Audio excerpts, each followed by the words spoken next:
Good day everyone, today we're going to solve this problem in deflection of frames.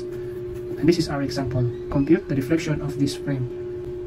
So this time, hanapin natin yung deflection maximum, deflection dito sa D, at deflection dito sa point E natin. First of all, unahin muna natin yung reactions sa bawat support. Itong pin support at A at roller support at T.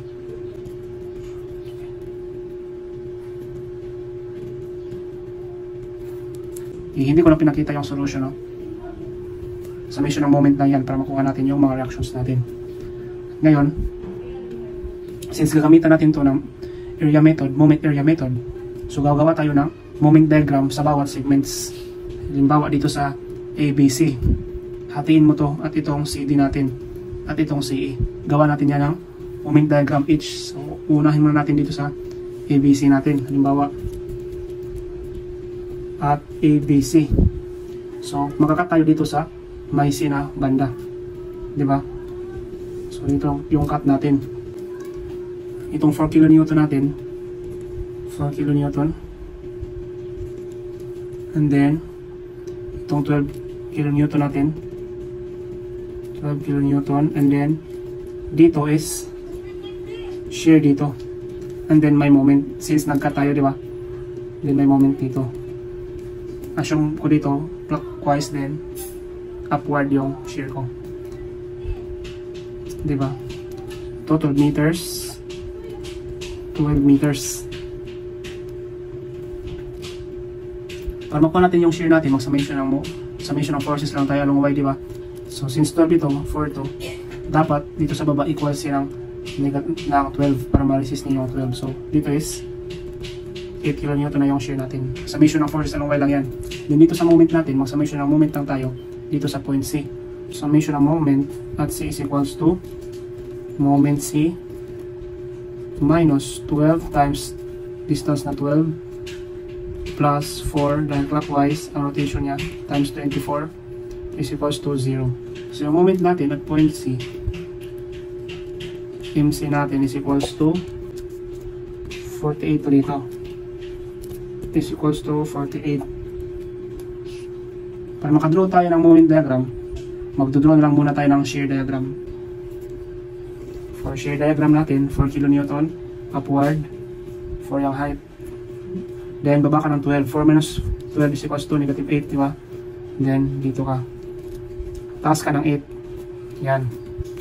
So yan yung shear diagram natin.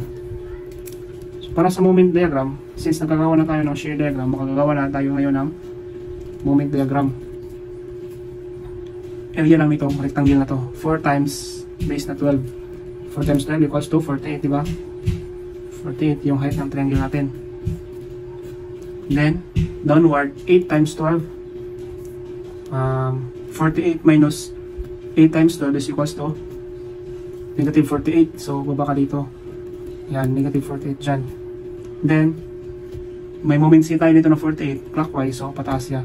So, back to 0 siya. Yan yung moment natin.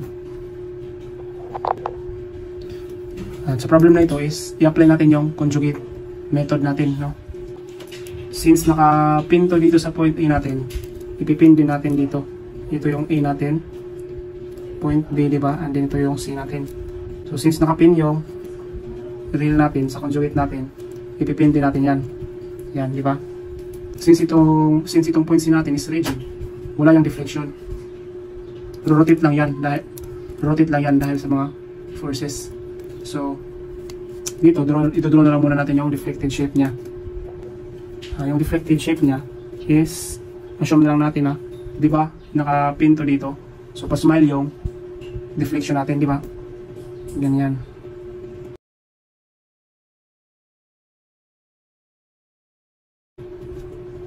Soft yung curve dito, soft. Then, itong A-ring natin, since naka-roller to, ma-slide to pa-right, di ba? So ito, since yung C natin is hindi hinge, 90 degrees tong angle natin dito, di ba? May tangent tong C natin. At yung tangent natin sa point C natin, Yan yung tangent line ng C natin.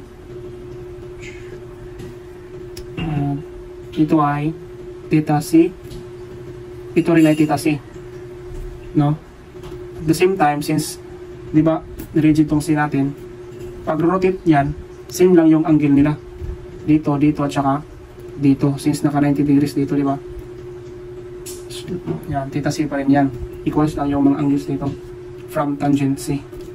Sa condition natin dito, yung C natin is wala siyang deflection. So, deflection siya is equals to 0. Pero meron siyang slope dahil rotate yan, di ba? Meron siyang slope. So, kaya angle. Angle is not equal to 0. So, if our deflection is equal to 0, dahil hindi siya dumideflect. So, same na rin yung moment natin is equals to 0 sa ating conjugate beam. So, pag ang slope natin is not equal to 0, so sa ating conjugate beam din, yung shear natin is not equal to 0. So, dito sa point C natin, meron siyang shear dito. Assume na lang natin downward yung shear niya. VC na lang yan. Then, walang moment, diba? So, ito na yung conjugate natin. Susunod na lang muna natin yung area ng bawat triangles. Ang area ng itong triangle na to is 1/2 base na 12 times height na 48. So 1/2. So ang area dyan is 288. And ang area dito is, so since itong dalawa, hindi natin alam kung ano yung distansya niya, di ba? Itong dalawang triangle. So gamitan mo lang yan ng ratio and proportion para ma-solve tong distance niya. So by using ratio and proportion, 6 meters to. Idadirect ko na lang 6 meters bawat isa. So yung area natin dito is 1/2 base na 6 times height na 48. So yan is 144 dyan. And then ito din is 144. Same. Then, mag-summation na moment lang tayo dito sa C para masolve natin tong reaction dito. At the same time, makuha natin tong shear natin sa C natin. Summation of moment along C is equals to 0 is equals to itong area ng ito ng triangle, 288 times centroid niya from point C. 12 plus 4, 16, di ba? Plus din itong 144 dahil clockwise yung rotation niya from point C. 144 times centroid niya from point C, 6 plus 2/3 ng 6, 4. 6 plus 4, 10. Di ba? Then minus, since pa downward tong isang triangle natin from point C, pa-counterclockwise yung rotation niya, 144 times centroid niya from point C, 1/3 ng 6, which is 2, di ba? Then itong assume na lang natin itong pababa, AY prime na lang natin yan, minus AY prime times distance niya from point C, 24, di ba? 24 yan, guys. So yung AY natin ngayon is equals to 240. Yan. So baka nagtataka kayo kung bakit same lang silang angle lahat. Di ba hindi ito naka-hinge tong C natin, di ba? So halimbawa, ito i-magnify lang natin to, ha. Dito lang natin i-magnify. So yan yung original na point C natin, di ba? Yan, naka-T-shape yan. Halimbawa, kinat natin dito, dito at dito. Yan yung shape niya. So bakit same lang silang angle? Dahil dito sa mga forces natin is hindi yan di-deflect, pero rotate yan, di ba? So pag rotate nito, magiging ganito siya. Naka-tilt na siya, di ba? So halimbawa ito yung x-axis natin. Ito yung y-axis natin. So yan yung rotation niya. So ang angle dito is equal din ang angle dito at equal din ang angle dito. Di ba? Yan yung dito sa point C. So since nakuha na natin itong AY natin, yan na yung slope ng ating A. So yan yung theta A natin is equals to 240 over EI. Pero hindi naman natin hinanap yung mga slope, no? So, i-neglect na lang natin yan. Hanapin na lang muna natin yung deflection maximum. So, deflection maximum, assume na lang tayo na nandito yung maximum sa between AB. Assume na lang natin yan, ha. Nandito yung slope natin. Nandito yung maximum deflection natin. Pag maximum deflection is 0 yung angle niya, di ba? Assume natin dyan. So, sa point, so ito yung maximum deflection natin. Deflection maximum. Pasensya na guys, medyo maliit yung drawing ko. Hindi masyado makita, di ba?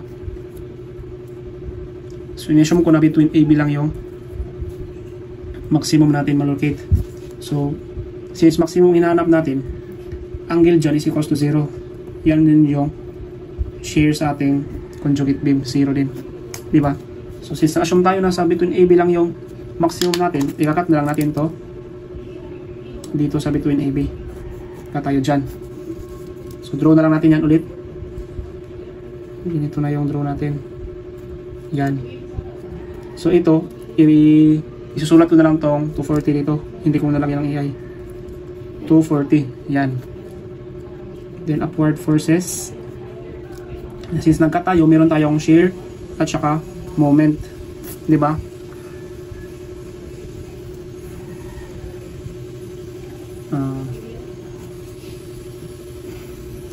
Ang height pala natin dito sa ating triangle is y is equals to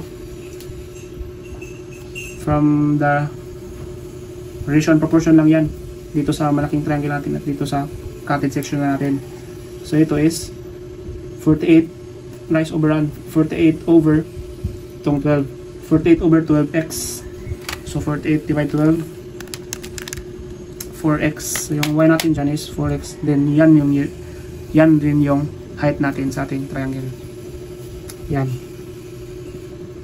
So first, kunin muna natin yung x, no? Distansya ng x kung saan yung malocate yung ating maximum. So ilit natin tong x, tong base nya. X yan.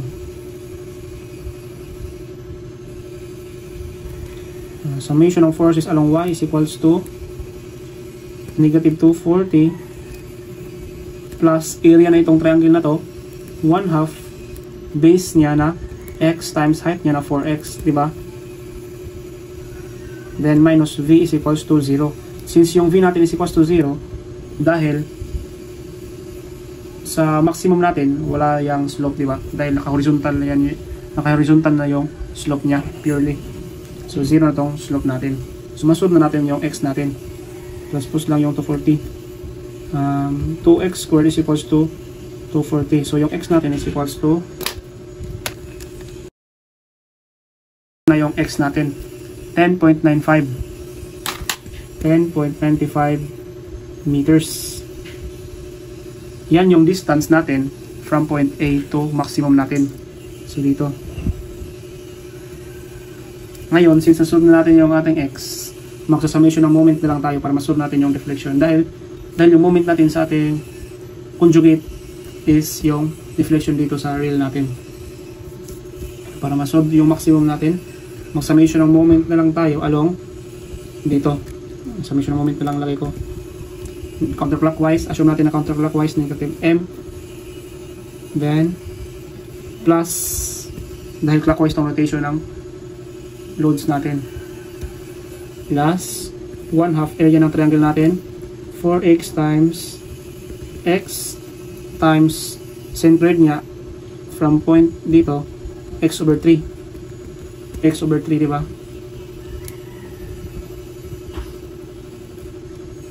And then minus 240 x is equals to 0. Yan yung moment equation natin. So i-transpose lang natin tong moment m natin, no? M is equals to 2/3 x cube minus 240x. So yung moment natin is equals to, since nakuha natin yung x value natin, isasab na lang natin dito sa moment equation natin, no? Yung x natin 2/3 x cube minus 240x. Calculate 10.95. So ito yung moment natin. Negative 1752.7. Thank you. So since negative yung nakuha nating value, i-positive ko lang yan at i-clockwise ko yung moment natin dito, di ba? So i-fix natin dito, positive na dito. 0.7 over EI. Huwag kami limutan ng EI ha. Yan. So since ito yung maximum, so since ito yung moment natin, ito rin yung deflection maximum natin. Deflection max. So nakuha na natin yung deflection maximum natin, di ba? Pasensya na sa solution ko, guys, medyo nakalilito. So check na tong deflection maximum natin. So deflection din naman tayo. So extend ko na lang yung papel ko. So ito, dito naman tayo sa D natin. So magkakat lang tayo dito sa point C2D. Magawa rin tayo ng moment diagram dyan. At CD na tayo. Yan, may 8 dyan.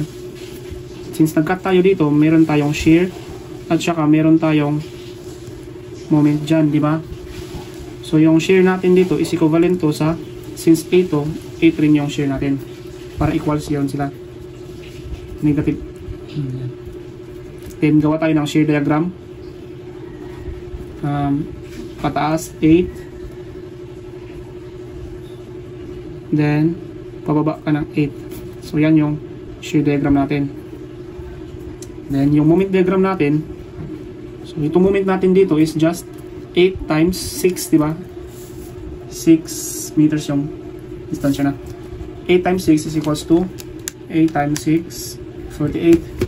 So 48 dyan. 48 yung moment natin dito. Since counterclockwise, so pababa siya. Negative 48. Then yung area nito, positive to dahil nasa itaas. 8 times 6, 48. So negative 48 plus 48, back to 0 siya. Diba? Downward yung force natin dito. Ito yung conjugate natin. So since ito ay naka-freehang from the conjugate method, itong freehang, gawin natin itong fix, diba? And then ito, copy natin yung kanina. Ginawa natin tong roller dito, diba? So roller din natin dito sa baba natin. So roller dito at naka-fix dito sa point D. So may moment tayo dito sa point D. At the same time, meron tayong shear dyan. VD. Diba? So since anong tong ating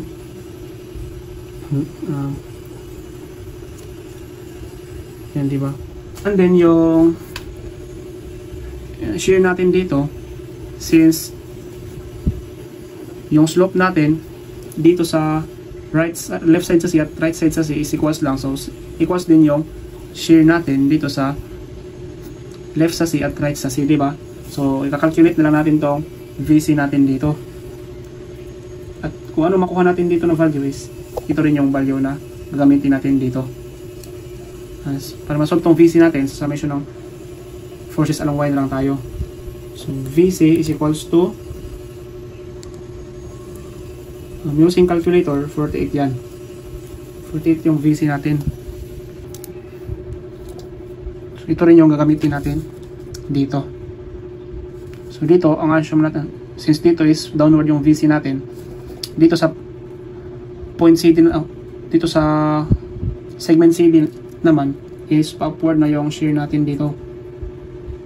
Upward na yung VC natin dyan. Dahil yung rotation niya is pa-clockwise, di ba? Nakita natin dito is clockwise yung rotation ng ating angle, di ba? Clockwise. So dito sa shear natin dito sa right, sa left ng C is pa-downward. So sa left ng C is pa-upward to be counterclockwise ang rotation, di ba? So yan yung ating VC. Equals to 48 yan. Yan. So since deflection ang gihanap natin is mag-summation ng moment lang tayo dito sa point D natin.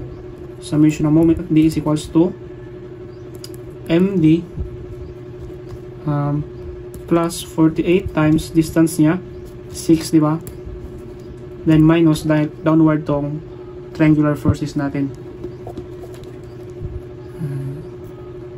Then area ng triangle na yan is 48 na height times base niya na 6, di ba?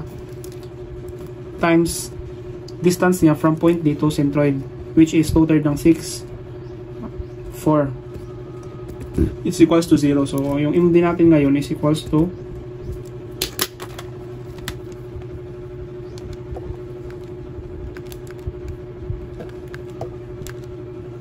ito yung MD natin, 288 over EI. And ito rin yung deflection sa D natin. Diba? So bumaba siya dito ng ito yung deflection D natin. At para ma-solve natin yung deflection sa E natin, ilip na natin ito na ang deflection E. Yan. So alam naman natin, di ba na? Dito ko na lang ilagay yung solution natin since maliit lang naman yung solution natin. For deflection E. So ito, di ba? Alam naman natin na ang tau C or theta C is equals to opposite niya yung inlet natin na deflection ng E. Deflection ng E over distance niya, itong adjacent niya. Di ba alam naman natin na itong adjacent niya is 12 meters ang taas, di ba? So meters to. So itong VC natin, di ba equivalent to sa theta C. So ilagay na lang natin dito. 48 is equals to deformation ng A over 12. So yung deflection natin sa E is equals to 48 times 12, 576 over EI. So yan na yung lahat ng deflection natin.